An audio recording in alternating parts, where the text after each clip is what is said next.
మనము రాసులు, మిత్ర రాసులు ఏంటి, తర్వాత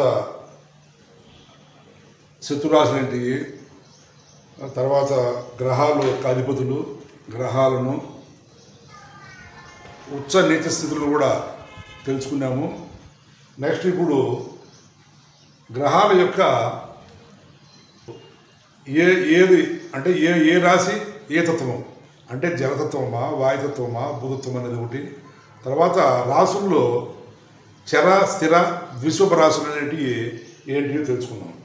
ఇప్పుడు మనము కూడా చేసుకుందాం. ఓం శుక్లాం భరధరం విష్ణు శశివర్ణం చతుర్భుజం ప్రసన్నవదనం ధ్యాయేత్ సర్వవిఘ్నోపశాంతయే అగజానన పద్మార్కం గజానన మహర్నిశం అనేకదంతం భక్తాన ఏకదంతముపాస్మహే. ఇప్పుడు మనము వీడియోకి నెక్స్ట్ ఇది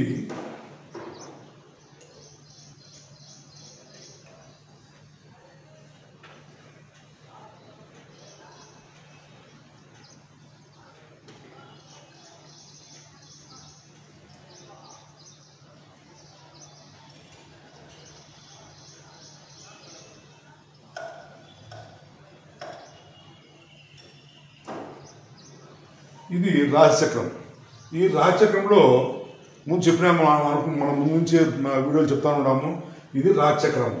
ఈ రాశిచక్రము దీన్ని దీనికి జన్మకుండలు అంటే మనిషి కాదు, మొత్తం అంతా ఈ ఇక్కడ అనంత కోటి జీవరాశుల గురించి కూడా ఇది ఒక వాళ్ళ యొక్క లైఫ్ అనమాట. లైఫ్ ఏ విధంగా ఉంటున్నది, గ్రహాలు ఎక్కడ ఉంటారు ఏం కదా అనేది. దీంట్లో మనం ఇప్పుడు చెప్పుకోబోయే టాపిక్ ఏంటంటే ఇప్పుడు స్థిర, చర, ద్విస్వాభ ఎక్కడ ఏది స్థిర రాశి, ఏది నీకు చరరాశి, ఏది ద్విశుభ రాశి అనేది మనం రాస్తాం. ఇక్కడ మేషం నుంచి వస్తే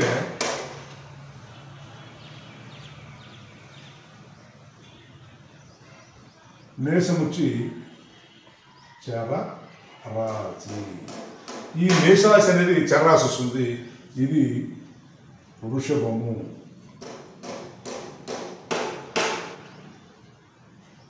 వృషభ రాశి. ఈ వృషభ రాశి వచ్చి స్థిర రాశి.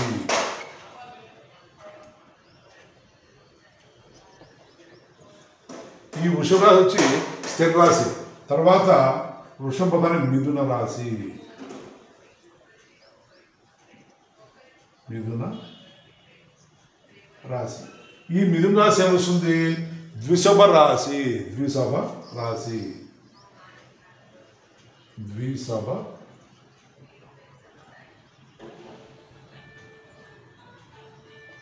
ద్విశుభ రాశి. తర్వాత కర్కాటకం.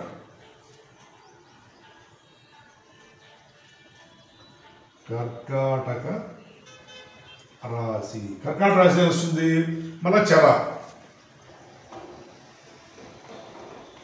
చర రాశి. నెక్స్ట్ కర్కాటక బదులు సింహరాశి. సింహరాశి.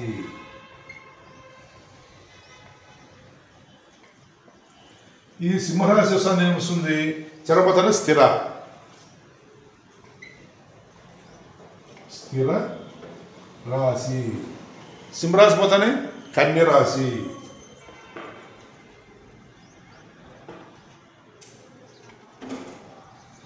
కన్యరాశి. కన్యరాశి ఏమొస్తుంది? ఇప్పుడు చర, స్థిర, ద్విశోభ.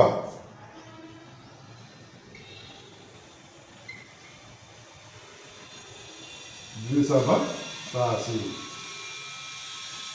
ద్విశోభ రాశి. కన్యపోతానే తుల.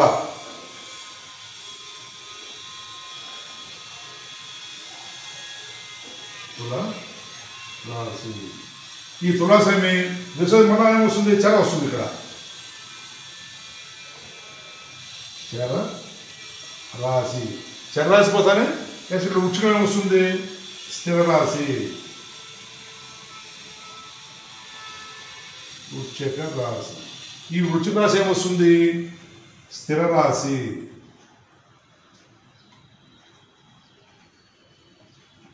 నెక్స్ట్ వృశ్చిక ధనస్సు.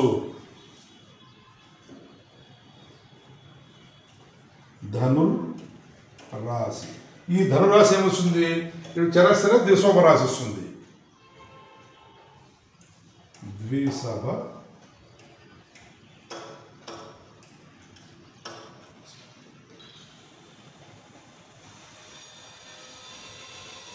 ద్విస్వభ అన్న ఇక్కడ పట్టారు ద్విసభ అని రాసిన ద్విసభ రాశి. నెక్స్ట్ మకరం, మకరం రాశి.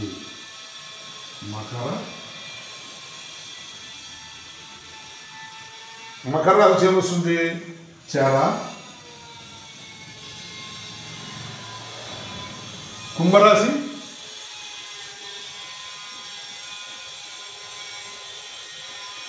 కుంభరాశి వచ్చేసి స్థిర రాశి. మీనరాశి ద్విస్వభ రాశి. ఈ విధంగా చూడు మనం ఎట్లా చూడాలంటే ఈ రాశిచక్రం అయితే రాశి చక్రం. ఈ రాశిచక్రంలో మేషము చర, వృషభము స్థిర, మిథునము ద్విసభ రాశి, మళ్ళా చర కర్కాటకము, సింహము స్థిర రాశి, కందరాశి వచ్చేసి ద్విసభ రాశి, తులరాశి చరరాశి, వృశ్చిక రాశి వచ్చి స్థిర రాశి, ధనురాశి ద్విసభ రాశి, మకరం వచ్చి చరరాశి, కుంభం వచ్చి స్థిర రాశి, మీనం వచ్చి ద్విసభ. ఇట్లా చర స్థిర ద్విసభ, చర స్థిర ద్విసభ, చర స్థిర ద్విసభ, చర స్థిర ద్విసభ. ఇట్లా ఈ విధంగా ఇవి స్థిర రాశులు కొన్ని, ద్విసభ రాశులు కొన్ని. అదేవిధంగా మనం ఏం చేస్తాం ఇప్పుడు ఇదే దాన్నే మనం వాయుతత్వం ఏది బుధత్వం ఏది అని తెలుసుకుందాం.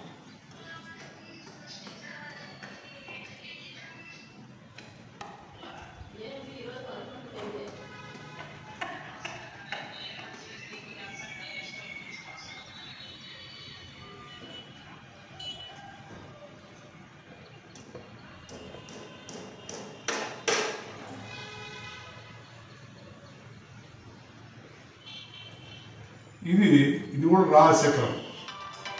స్థిర రాశి అనేది కనుక్కున్నాం. నెక్స్ట్ ఇది వచ్చి మీనం వచ్చి జలతత్వ రాశి. ఇది జలతత్వ రాశి ఫస్ట్. తర్వాత అగ్నితత్వ రాశి. అగ్నితత్వ రాశి. మీనం జలతత్వ, మేషం వచ్చి అగ్నితత్వ రాశి. తర్వాత ఇది వచ్చి భూతత్వ రాశి.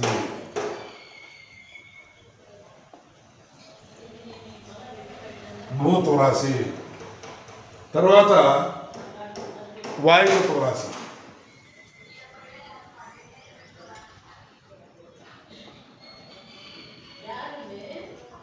వాయుతత్వ రాశి. నెక్స్ట్ మళ్ళీ ఏమొస్తుంది? జల అగ్ని భూతత్వ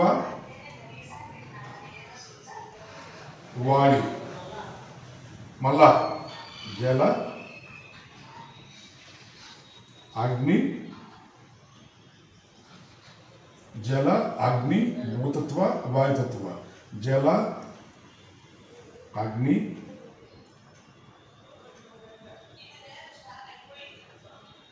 భూతత్వ